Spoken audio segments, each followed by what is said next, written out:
Hello, today is day 11 of my 30 strokes challenge and I'm gonna paint another lemon because I did not like the one I painted earlier during this challenge. So I'm using again my water soluble oils, and this time I'm trying to make my painting look a bit softer, so I used a softer brush. Not watercolor or anything, but I thought that because I don't have very many colors, if I use a softer brush, it doesn't really matter because it's okay if the colors mix together. So I used a cadmium yellow to make it nice and bright, and this time I was very happy with the shadow color. I did not use a green, I just made a little brown mixture, and it looks really nice, in my opinion. It was pretty simple to make, and I went pretty fast with that one. And yeah, I like the softer brush. I don't see the bristles in the strokes with this brush, so mission accomplished.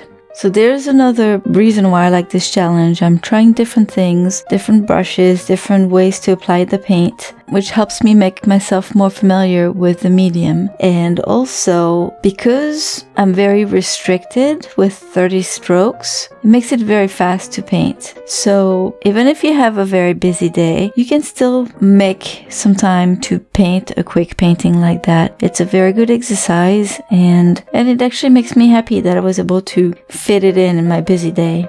Now I've painted on all the available sketchbooks that I have. I can't paint anymore with oils because most of them aren't dry yet. I have to go back to the first one. Maybe the first water-soluble oil painting that I did might be dry, so I might be able to turn the page, but I'm not quite sure. And the problem is that using 30 strokes, I have to use pretty thick paint, so it takes a bit longer to dry. So I'll check it out, but I might have to switch and grab a new sketchbook and start painting with gouache now. We'll see. It'll be the surprise for tomorrow. Thank you all for stopping by. Please give it a thumbs up if you like this video. I'll see you tomorrow with day 12 of my challenge. Have a wonderful day, everyone. Bye bye.